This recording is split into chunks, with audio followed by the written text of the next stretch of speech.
The invite said black tie, but the real dress code was audacity.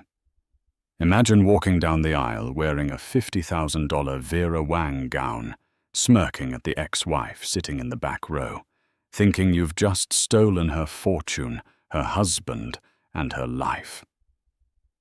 Tiffany Miller thought she had checkmated the Sterling family. She thought the ring on her finger was the key to the city. But she forgot one tiny detail. The groom didn't own the fortune. The groom didn't even own the tuxedo he was wearing. The bride's mother.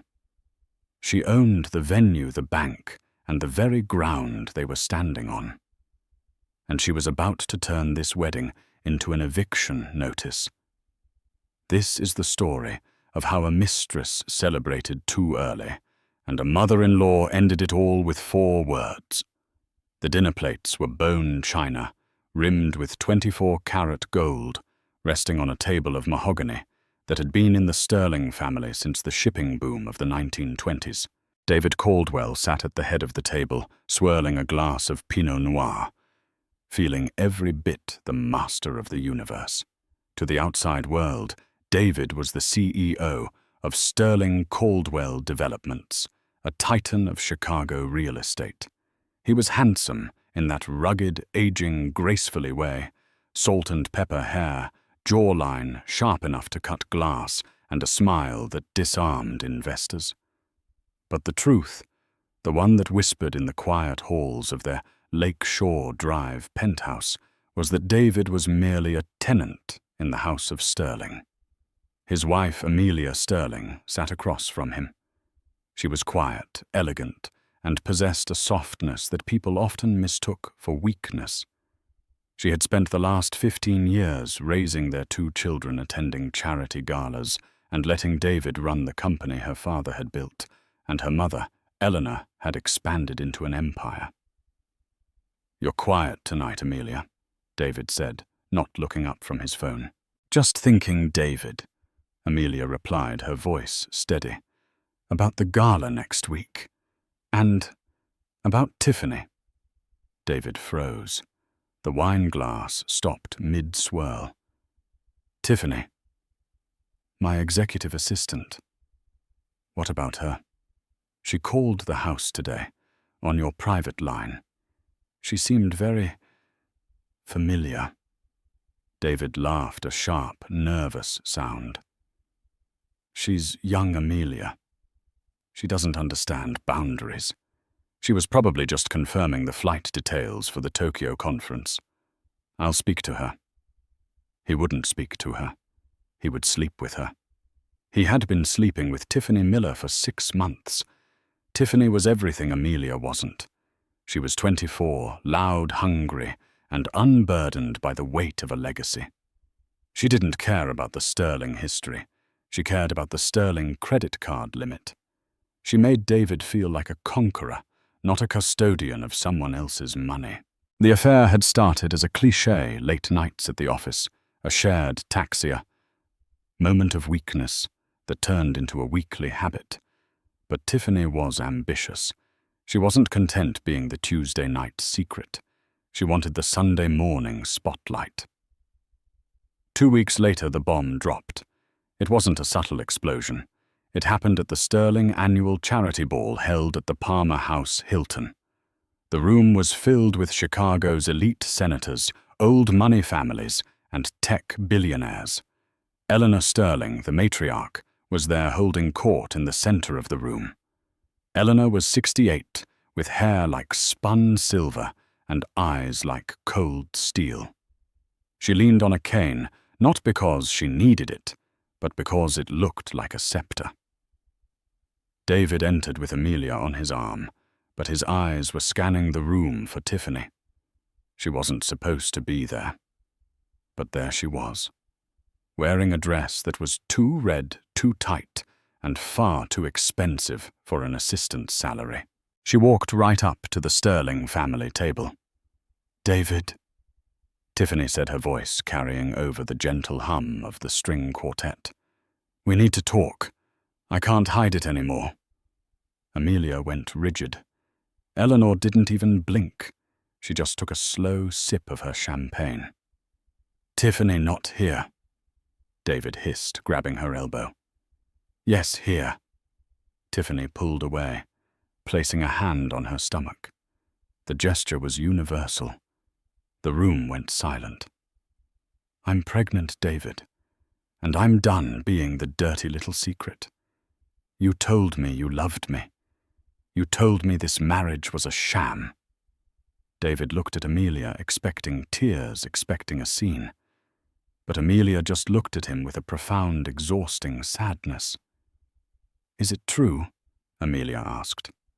"Amelia, look, it's complicated," David stammered. "It's not complicated," Tiffany interjected, stepping closer to David, marking her territory. "We're in love. He's leaving you." Eleanor Sterling finally spoke. Her voice wasn't loud, but it cut through the room like a razor. "David, is this woman telling the truth?" David straightened his spine. He looked at the terrified faces of the board members, then at Tiffany's defiant glare. He made a calculation. He had been running the company for a decade. He knew where the bodies were buried. He had contacts leverage. If he left, the stock would tank. He thought he held the cards. "Yes," David said, his voice gaining strength.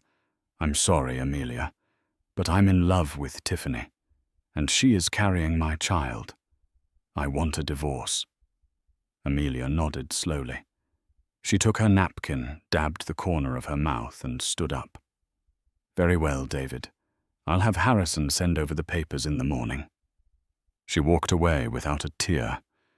Tiffany beamed, clutching David's arm. She had won. She had dethroned the princess. Eleanor watched her daughter leave, then turned her gaze to David.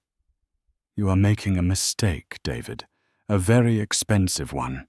"I built this company's modern portfolio, Eleanor." David scoffed, emboldened by the adrenaline.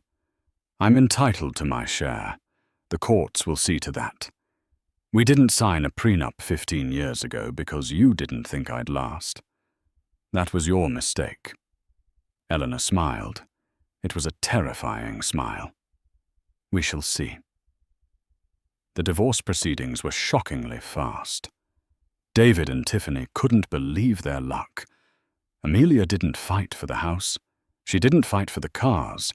She didn't even fight for the primary custody of the dog. She just wanted it over. "She's weak," Tiffany said, lounging by the pool of the penthouse David was currently renting at the company's expense. "She knows she can't keep a man like you. She's just rolling over." David, however, was slightly uneasy. Harrison Clark, the Sterling family lawyer, was a shark.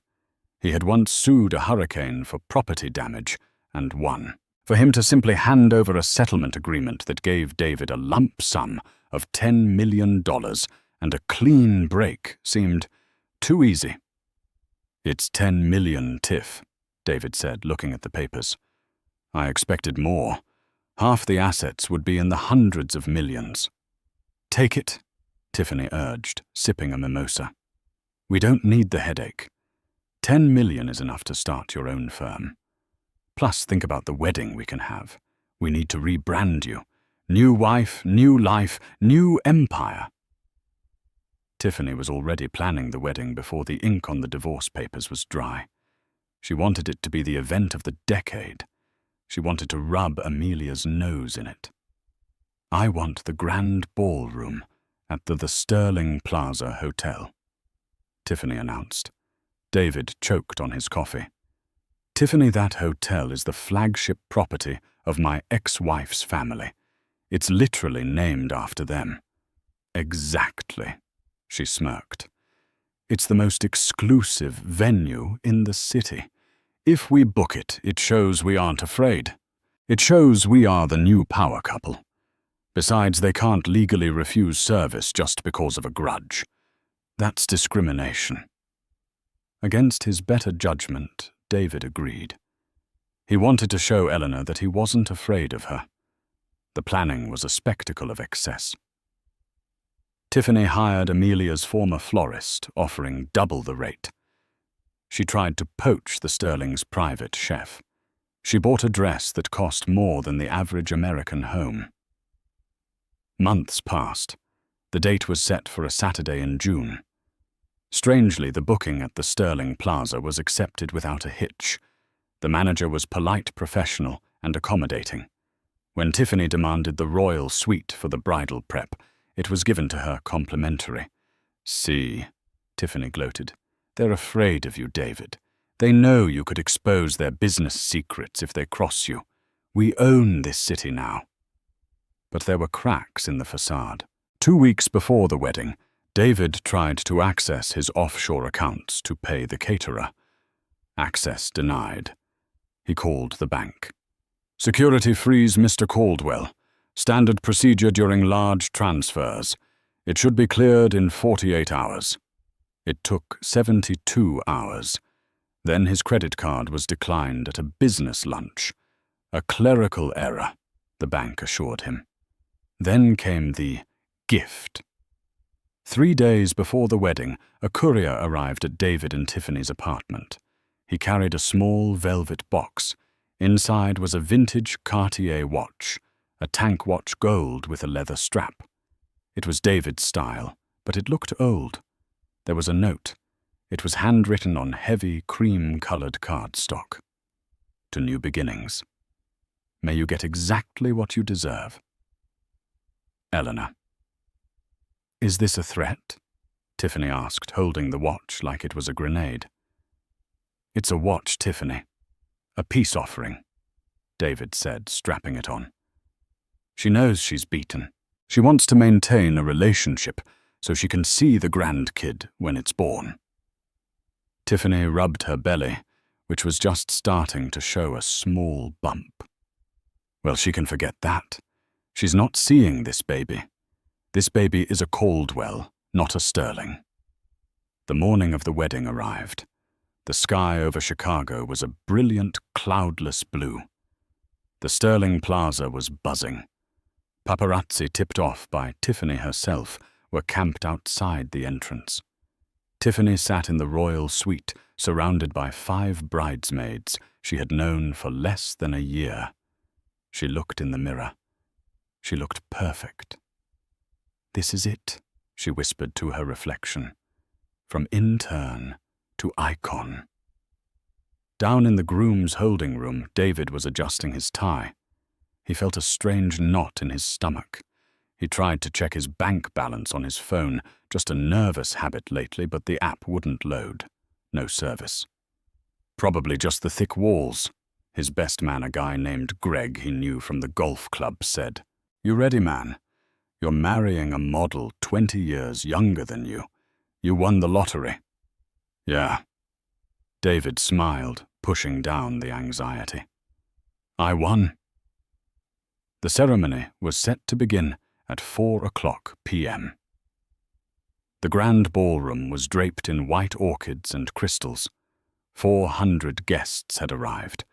Many were David's business associates, people who wanted to stay on the good side of the man they thought was a rising rival to the Sterling Empire. But as the guests took their seats, a murmur went through the crowd. Sitting in the very back row, dressed not in black, but in a stunning, vibrant emerald green suit, was Eleanor Sterling. She wasn't crying. She wasn't frowning. She was checking her watch. David walked down the aisle to the altar. He saw Eleanor. He nodded at her, a gesture of dominance. "I'm here in your hotel marrying my mistress, and there's nothing you can do." Eleanor didn't nod back. She simply turned her head and signaled to a man standing in the shadows of the side exit. It was Harrison Clark, the lawyer. He was holding a thick manila folder. The music swelled. The doors opened. Tiffany appeared. She walked down the aisle, a vision in white lace, soaking in the envy of every woman in the room. She locked eyes with David. She didn't look at Eleanor. Eleanor was the past. Tiffany was the future. She reached the altar. The priest began. Dearly beloved, we are gathered here today. Everything was going according to plan, until the part where the priest asked if anyone can show just cause why this man and this woman may not lawfully be joined together, let them speak now or forever hold their peace. Usually this is a formality, a moment of silence. But today the silence was broken by the sharp, rhythmic tap-tap-tap of a cane on the marble floor. Eleanor Sterling stood up. The room gasped. Tiffany spun around her veil, whipping. "Sit down, you old hag," she hissed, forgetting her microphone was already clipped on. Her voice boomed through the speakers. Eleanor didn't sit. She walked slowly to the center of the aisle. "I don't object to the marriage," Eleanor said, her voice projecting clearly without a microphone. "By all means marry him. He's going to need the emotional support." "Then get out," David shouted, his face turning red. "Security, remove her." "Security works for me, David," Eleanor said calmly, "as does the priest, as does the catering staff, as does the bank that holds the mortgage on the penthouse you're currently sleeping in. What are you talking about?" David stepped off the altar, approaching her. "We have a settlement. I have $10 million. "You had $10 million, Eleanor corrected, "until 3:55 p.m. today." She motioned to Harrison Clark. He stepped forward and handed a document to David. "What is this?" David's hands were shaking. "That," Eleanor said, a cold smile touching her lips, "is the activation of the morality and competence clause hidden in the bylaws of the shell company you thought you were transferring your assets to. You see, David, you didn't build the modern portfolio. You signed the paperwork I prepared for you for 10 years. And you signed your exit papers without reading the addendum on page 42. "Page 42, David whispered. "The clause states that if the departing executive engages in public acts that damage the Sterling brand reputation on Sterling property, the severance is forfeited to cover damages."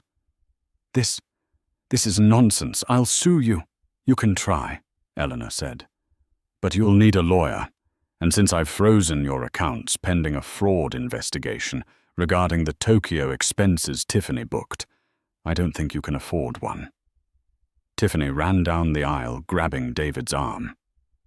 "David, what is she saying?" "Tell her to stop." Eleanor looked at Tiffany. "And you, my dear, I hope you enjoyed the bridal suite. The bill is on the counter. Since the wedding is no longer a corporate event, seeing as David is no longer a corporate entity, the friends and family discount has been revoked." "You can't do this," Tiffany screamed. "I already did," Eleanor replied. She looked around the room at the stunned guests. "Ladies and gentlemen, the bar is now open. However, it is a cash bar. The groom's tab has been declined." The silence that followed Eleanor Sterling's departure was heavier than the crystal chandeliers hanging above. For a few seconds, the 400 guests sat frozen like statues in a museum of disaster. Then the murmurs started. It sounded like the buzzing of 1,000 angry hornets. David stood at the altar, his face a mask of pale shock. He looked at the priest. Father Reynolds, a man he had played golf with just last month. "Father." David stammered, forcing a smile that looked like a grimace. "Let's continue. Just a family squabble. You know how it is. Eleanor is eccentric."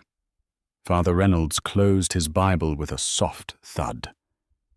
He adjusted his glasses and looked at David with pity, but mostly with professional detachment. "I'm afraid I cannot, David. The Archdiocese has strict rules regarding the sanctity of the venue.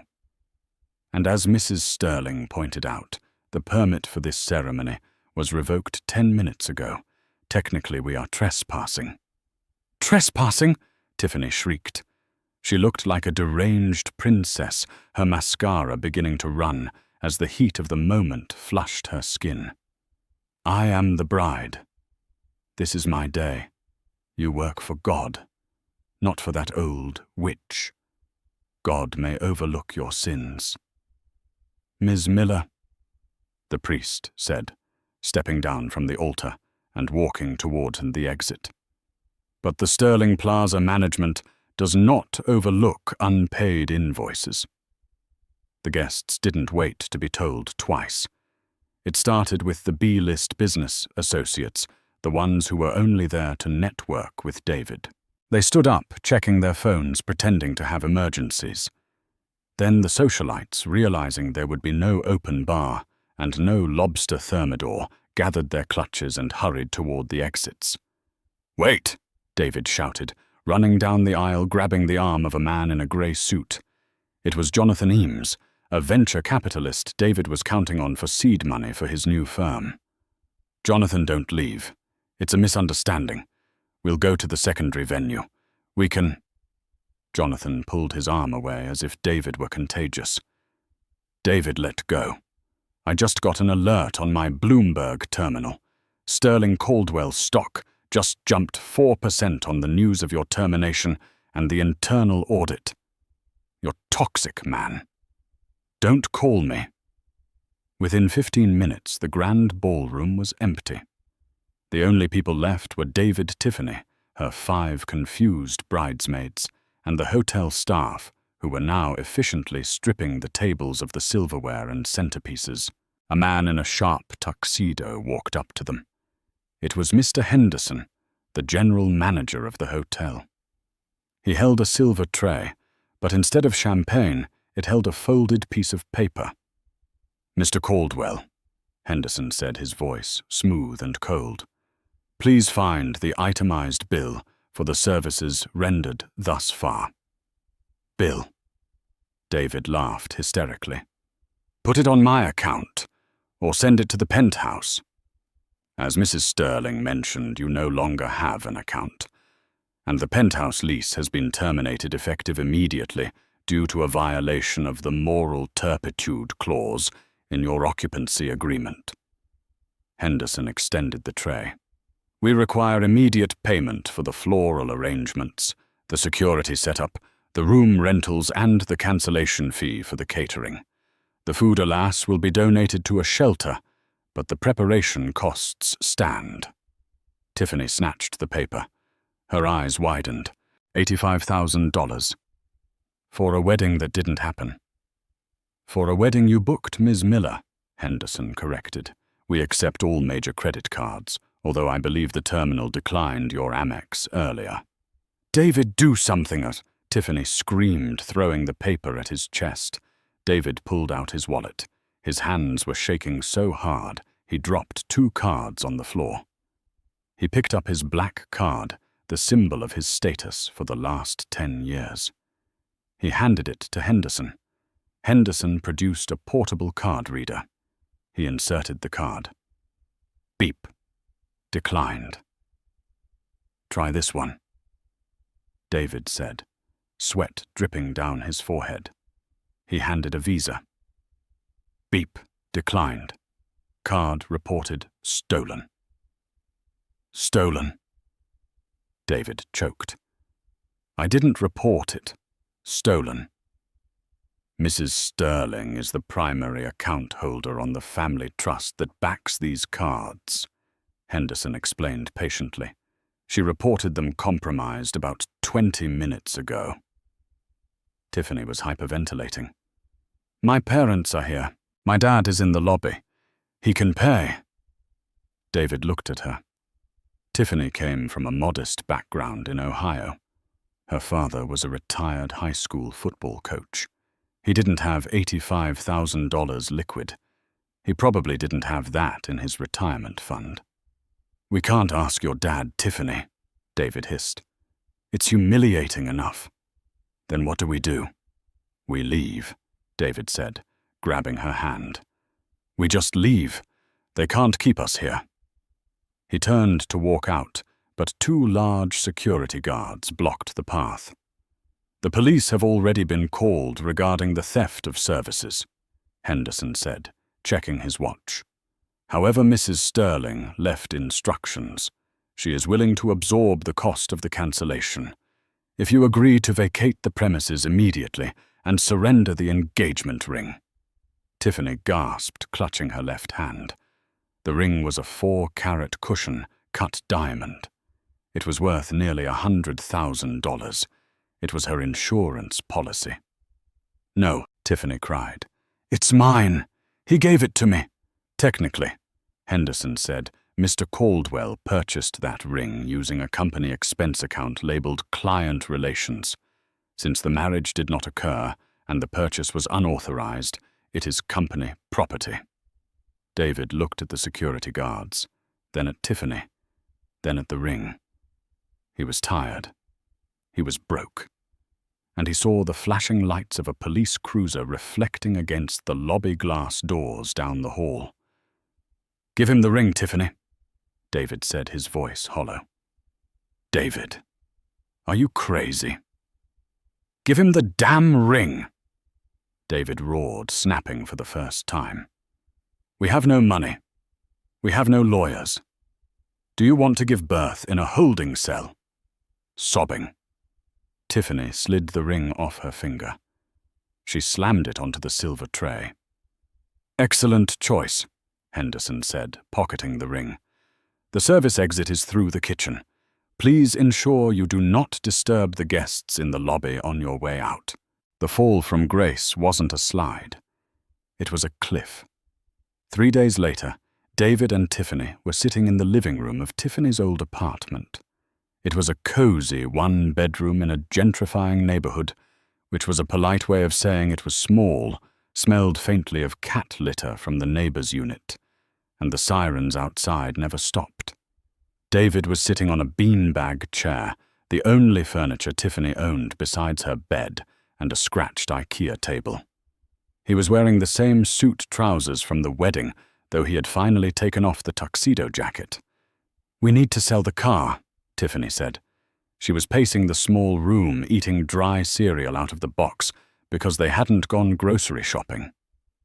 "The Porsche is a lease, Tiffany." David rubbed his temples. "I don't own it. The company is coming to collect it tomorrow." "Well, what do you own, David?" she snapped. "Because for the last 6 months, all I heard was how you were the brains behind Sterling Caldwell, how you were the genius, how you made them all the money." "I am the genius," David shot back. "I made the deals, I designed the skylines. Then why can't you get a job?" That was the question. David had spent the last 72 hours making calls. He had a Rolodex of contacts that would make a senator jealous. He had called headhunters, hateful developers, even old college buddies. The response was identical every time. Silence. Or worse, polite refusal. "David loved to help, but we're in a hiring freeze." "David, honestly," Eleanor called. She didn't say much, just asked if we were hiring you. The implication was enough. "We can't lose the Sterling contract." "David, who is this? Please remove this number." He was radioactive. Eleanor hadn't just fired him. She had blackballed him from the industry. She had effectively erased his career. "I have an interview today," David said, standing up and trying to smooth the wrinkles in his shirt. "With Marcus Thorne. He's Eleanor's biggest competitor. He hates the Sterlings. He'll hire me just to spite her." "He better," Tiffany muttered, "because the rent on this place is due in a week, and I spent my savings on the bridesmaids' dresses." David took an Uber to the Thorne Tower. He couldn't afford the premium ride, so he arrived in a Toyota Corolla that smelled like stale smoke. He walked into the lobby, chin up, trying to channel the arrogance he used to wear, like a second skin. He was kept waiting in the lobby for 45 minutes. Finally, a secretary called him back. Marcus Thorne didn't meet him in a boardroom. He met him in a glass-walled office overlooking the city David used to rule. Marcus was a young, aggressive developer who usually wore sneakers with his suits. David Caldwell. Marcus grinned, not standing up to shake hands. The man of the hour, or should I say the man of the viral video? David winced. Someone had filmed the wedding interruption. It had 2 million views on TikTok. The caption was #groom owned by Grandma. I can bring a lot to your firm, Marcus, David said, ignoring the jab. I know the Sterling strategy inside and out. I know their weak points. I can deliver the River North project to you. Marcus laughed, leaning back in his chair. The River North project, David Eleanor, sold me the land for that project this morning. David froze. What? She called me at 8 a.m., offered me the prime lot at 20% below market value. A steal. Absolute robbery. Why would she do that? David asked, his mind reeling. She said it was a consulting fee. Marcus smiled cruelly. The condition of the sale was that I bring you in here, listen to your pitch, and then tell you exactly why you'll never work in this town again. David felt the blood drain from his face. You took a bribe to humiliate me. Business is business, David. And Eleanor Sterling is the best in the business. She told me to tell you that the audit on the Tokyo accounts is complete, apparently charging a $15,000 escort service to the company card as translation services is a felony. She's handing the file to the district attorney tomorrow. David stood up, his legs feeling like jelly. The Tokyo trip. That was when he first took Tiffany. He had gotten sloppy. He thought he was untouchable. I need to go, David whispered. One more thing, Marcus called out as David reached the door. She said to tell you that she's willing to drop the criminal charges, if you agree to her terms. David turned around. What terms? She wants you to leave Chicago, permanently, and she wants you to sign a confession admitting to the embezzlement just to keep in her safe. You sign she doesn't press charges. You stay. You go to prison. David walked out of the Thorn Tower into the blinding sunlight. He felt nausea rising in his throat. He pulled out his phone to call Tiffany to tell her they had to run. They had to go to her parents in Ohio, or maybe Florida. Somewhere Eleanor couldn't reach, but his phone buzzed with a text from Tiffany first. David. Where are you? 2 men are here. They say they are from the bank. They're taking the TV and my laptop. They say my name was on the secondary credit card you used for the furniture. Do something. David stared at the phone. He realized then that Eleanor wasn't just punishing him. She was dismantling him piece by piece. He didn't reply. He walked to a park bench and sat down.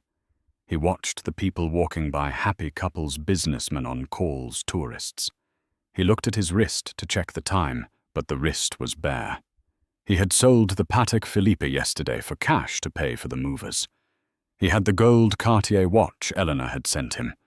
The gift. He dug it out of his pocket. He hadn't worn it since the wedding.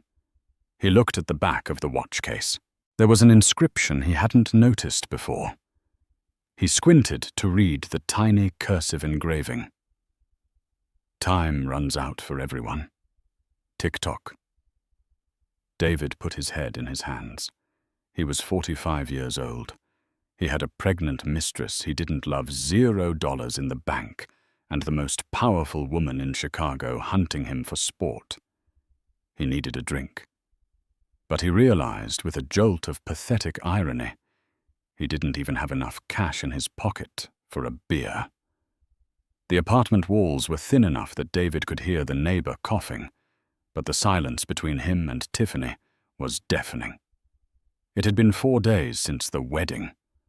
4 days of instant noodles sleeping on a mattress on the floor and watching his phone battery die because the charger had been in the Porsche that was repossessed. Tiffany wasn't handling the transition to poverty well. She sat on the edge of the mattress, scrolling through Instagram on her phone, the only thing she hadn't sold yet. My friends are blocking me, she said, her voice flat. Jessica, who I've known since college, blocked me. The bridal party group chat deleted. They were fair-weather friends, Tiff. David grunted, staring at the ceiling. We'll make new ones, once I get back on my feet. Get back on your feet? Tiffany laughed, a harsh, jagged sound. David, you don't have feet. Eleanor cut them off. I called my dad. He said if I come home, I can stay in the basement, but you're not welcome. He saw the TikTok. We're a team, remember? David sat up, trying to touch her arm. You, me, and the baby. We just need to leave Chicago. We'll go to Houston. I have contacts there. Tiffany pulled her arm away. She looked at him. Really looked at him for the first time, without the filter of wealth. She saw the grey roots coming in the wrinkles around his eyes, the desperation. She realized she wasn't looking at a tycoon. She was looking at an unemployed, middle-aged man with a fraud investigation hanging over his head. I'm going for a walk, she said, standing up. I need air.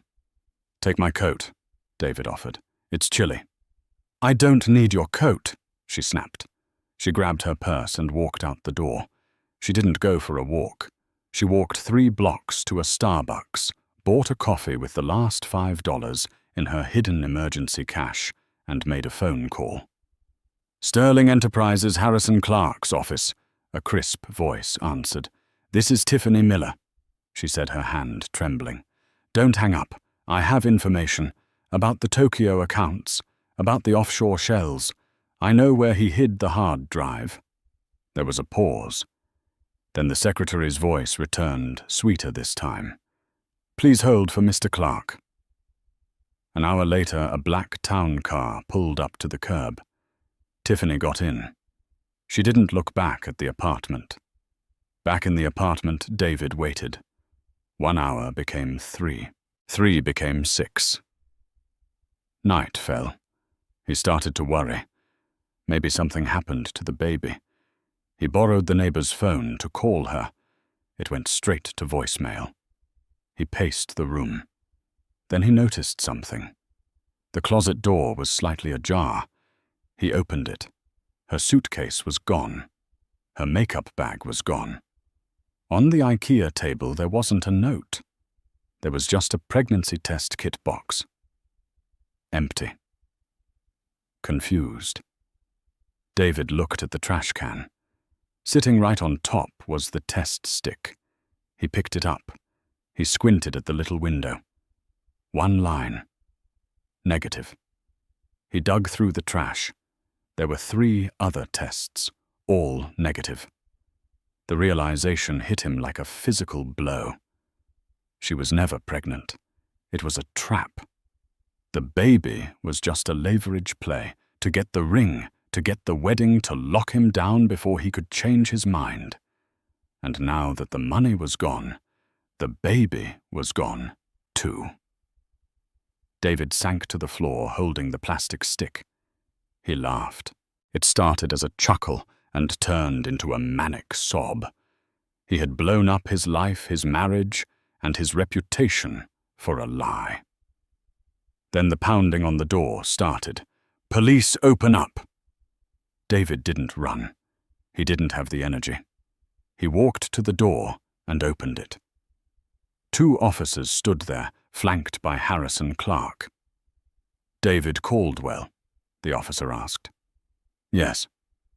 You're under arrest for corporate embezzlement, wire fraud, and grand larceny.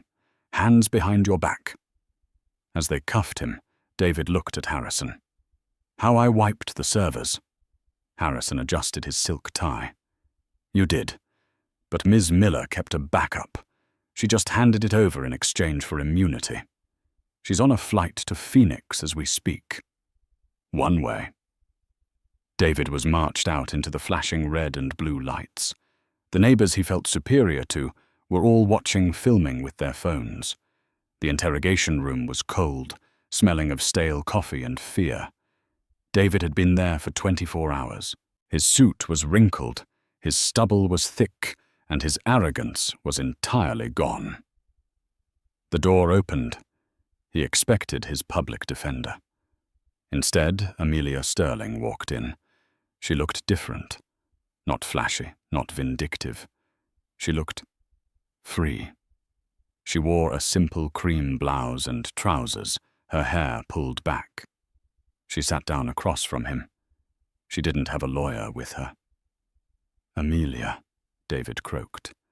"Amelia, please. You have to help me. They're talking about 10 years. Minimum." "Hello, David," she said softly. "I made a mistake," David pleaded, leaning forward, the handcuffs clinking against the metal table. "I was seduced. I was foolish. But I'm the father of your children. Don't let them see their father in prison." "The children are fine, David. They are at boarding school in Switzerland. I told them you've gone on a long sabbatical to find yourself." "Amelia, that girl. She lied. She wasn't pregnant. She set me up. I can fix this. If you just talk to Eleanor, tell her to drop the charges, I'll sign anything." Amelia looked at him with a gaze that wasn't angry, just disappointed. "You still don't get it, do you? This isn't about Tiffany. This is about you. You spent 15 years thinking you were the smartest person in the room. You thought my mother was old and I was stupid." "I never thought you were stupid." David lied. "Yes, you did. You thought my silence was submission. It was patience." Amelia placed a folder on the table. "What is this?" "Mother wanted to let you rot," Amelia said. "She wanted to watch the trial on TV with popcorn. But I convinced her otherwise." David felt a spark of hope. "You did? Why?" "Because I don't want your name dragging my children down in the press for the next 2 years. I want the name Caldwell to disappear." She slid the folder toward him. "This is a plea deal, but not with the district attorney. With us." David opened it. His eyes scanned the pages. "We will withdraw the complaint. We will attribute the missing funds to a clerical error in the international accounting software. The police will release you due to lack of evidence." "Thank God." David breathed, tears welling up. "Thank you, Amelia." "Read the rest," she said sharply. David looked at the bottom of the page. Condition 1. David Caldwell must legally change his name. He may never use the name Caldwell or Sterling again. Condition 2. He is permanently banned from the state of Illinois. Condition 3. He accepts the position of night shift manager at a Sterling-owned logistical warehouse in Anchorage, Alaska.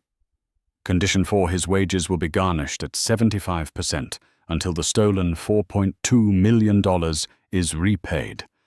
At his current salary, this will take approximately 140 years. "Alaska," David whispered. "A warehouse. Amelia, I'm a CEO." "You are an unemployed thief," Amelia corrected. "Those are the terms. You sign, you walk out of here, get on a bus and go to Alaska. You get a small apartment, a warm coat and a job. You don't sign. The DA walks in next and you go to Statesville prison for 15 years. David looked at the pen. He looked at Amelia. He remembered the cold nights in the penthouse, the gold plates, the feeling of power. It all seemed like a dream now. "Does she know?" David asked, referring to Tiffany. "Tiffany." Amelia smiled faintly. "Harrison gave her $5,000 and a bus ticket. Last I heard, she's waitressing in a diner in Arizona. She's someone else's problem now." David picked up the pen. His hand shook. "I'm sorry, Amelia," he said, and this time he almost meant it. "I know, David," she replied, standing up and smoothing her pants. "Goodbye." He signed the paper. The ink on the plea deal was barely dry when the reality of David's new existence began to take hold. He wasn't given time to mourn his former life. There was no farewell party, no packing of boxes in the penthouse. There was only Harrison Clark standing by the back exit of the police station with a plastic bag containing a thrift store winter coat, a bus ticket, and a new driver's license. David looked at the license. The photo was his, taken at the station looking haggard and grey, but the name read Arthur Penhaligon. Arthur. David spat the taste of ash in his mouth. Who is Arthur? Arthur is a nobody, Harrison said, checking his Rolex, a watch David used to admire. And that is exactly what you are now. The bus leaves from the Greyhound station in 40 minutes. Do not miss it. If you are found within Illinois state lines after midnight, the deal is void, and I will personally drive you to Statesville Prison. David didn't argue. He took the bag. He walked the 12 blocks to the station in the rain, his Italian loafers the last remnant of his wealth soaking through with dirty street water. 3 months later, the heat in Kingman, Arizona was enough to melt the asphalt. Tiffany Miller wiped the sweat from her forehead with the back of her hand. She was wearing a polyester uniform that smelled of fryer grease and stale coffee. Her name tag, crookedly pinned to her chest, read Tiff. She was working the lunch rush at Big Earl's Pit Stop, a roadside diner frequented by long-haul truckers and tourists who had taken a wrong turn on the way to the Grand Canyon. Hey, Tiff refill on the sweet tea, sweetheart.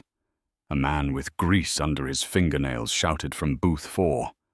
Coming, Tiffany muttered, grabbing the pitcher. Her feet throbbed. She was used to wearing Louboutins, not orthopedic sneakers from Walmart. As she poured the tea, the television mounted in the corner of the diner caught her eye. It was a rerun of Entertainment Tonight. The headline flashed across the screen, Chicago's elite, where are they now? Tiffany froze. The pitcher overflowed, spilling sticky tea onto the table. Hey, watch it, the trucker yelled, but Tiffany couldn't look away. On the screen was a photo of her and David from the wedding day, the moment before Eleanor stood up. The caption read, "The billionaire wedding that wasn't." The host was laughing, making a joke about gold diggers digging their own graves. Then the image changed. It showed a paparazzi shot of Tiffany leaving the engagement ring on the silver tray. That's me, she whispered, a lump forming in her throat. That ain't you, the trucker laughed, wiping the table with napkins. That girl was almost rich. You're just clumsy. Tiffany walked back to the kitchen, the laughter of the diner patrons ringing in her ears. She leaned against the stainless steel counter and slid down to the floor. She checked her bank account on her phone. Balance $412.50. She thought about the hard drive she had stolen. She thought about the immunity she had bought with it. She was free, yes. She wasn't in jail. But as she looked around the greasy kitchen, smelling the burning onions, she realized Eleanor Sterling hadn't just defeated her. Eleanor had erased her potential. Tiffany wasn't a villain anymore. She was a punchline. And in the brutal heat of the Arizona desert, she realized she would spend the rest of her life serving people who had a fraction of the ambition she once had. 4,000 miles away, the wind didn't burn. It bit. Anchorage, Alaska was in the grip of a polar vortex. The temperature was 20 degrees below zero. At the Sterling Logistics Northern Hub, a massive corrugated metal warehouse on the edge of the tundra, the night shift was halfway done. David, now Arthur, pushed a heavy cart of frozen seafood crates up a ramp. His back screamed in protest. His hands, gloved in thick wool, were stiff with cold. "Move it, Penhaligon!" the shift supervisor shouted. His name was Jerry, a man 10 years younger than David, who enjoyed wielding his tiny amount of power. Truck number 4 leaves in 10 minutes. If those crabs aren't loaded, I'm docking your pay. I'm moving as fast as I can, Jerry. David wheezed, his breath forming clouds in the frigid air. Not fast enough. Maybe that's why you're a 45-year-old rookie. Jerry sneered. David gritted his teeth and shoved the cart. He slipped on a patch of ice, his knees slamming into the concrete. Pain shot up his legs. He lay there for a second, staring at the industrial lights buzzing overhead. He remembered the lights of the chandelier in the penthouse. He remembered the feel of silk sheets. He remembered the taste of 1942 Pinot Noir. Now the only thing he tasted was bile and the metallic tang of blood from biting his lip. He hauled himself up. He checked his wrist. The Cartier watch Eleanor had given him, the one with the inscription, "Time runs out for everyone," was still there. He had tried to pawn it his first week in Anchorage. The pawnbroker had laughed at him. "This is a replica, pal," the pawnbroker had said. "Good gold plating, but the movement is cheap Chinese quartz, worth maybe $50. Even the gift was a lie. Eleanor hadn't given him a family heirloom. She had given him a prop, a reminder that his entire life with the Sterlings had been an imitation of value. At 6 a.m. the shift ended. David walked to the break room to collect his pay stub. He tore open the envelope. Gross pay, $800. Federal tax, $120. State tax, $0. Court-mandated restitution. Sterling trust, minus $600. Net pay, $80. $80 for 60 hours of back-breaking labor. David stared at the number. He did the math again in his head. At this rate, he would pay off the $4.2 million debt in roughly 150 years. He wasn't working to pay it off. He was working to survive until he died. He walked out into the snow, the wind howling like a banshee. He pulled his collar up. There was no escape. The Sterling arm was long, and its grip was iron. He was a hamster in a frozen wheel, running toward a horizon he would never reach. Back in Chicago, the seasons were changing, but the atmosphere inside the Sterling Plaza Hotel was eternal spring. It was the 1-year anniversary of the wedding that wasn't, though no one called it that anymore. Tonight was the Phoenix Gala, a celebration of Sterling Enterprises' record-breaking fiscal year. The grand ballroom was unrecognizable from the disaster of the previous year. The white orchids were replaced by vibrant gold and violet arrangements. The air smelled of expensive perfume and success. Amelia Sterling moved through the crowd like royalty. She wasn't the quiet, shadow-dwelling wife anymore. She was the CEO. She had taken the reins after David's departure, and to the shock of the board and perhaps even her mother, she was brilliant. She led with empathy, but she negotiated with steel. Amelia Darling. It was Marcus Thorne, the rival developer, who had humiliated David. He bowed slightly. "The River North project is ahead of schedule. You were right about the zoning permits. Brilliant maneuver." "Thank you, Marcus." Amelia smiled, sipping her sparkling water. "I learned from the best, and I learned from the worst." She made her way to the head table where Eleanor Sterling sat. Eleanor was frailer now, using a wheelchair, but her eyes were still as sharp as diamonds. "You look tired, Mother," Amelia said, sitting beside her and taking her hand. "You should go upstairs and rest." "I'm not tired," Eleanor replied, her voice a dry rasp. "I'm entertained." "Entertained by what?" Eleanor tapped her phone screen. "Harrison sends me the weekly reports from the north." Amelia looked away. I don't need to see them. You should, Eleanor insisted. It's important to remember that mercy is a luxury we cannot always afford. But justice is a necessity. Amelia looked at the phone. It was a video clip. It showed a man in a warehouse, slipping on ice, falling and struggling to get back up. Do you pity him? Eleanor asked.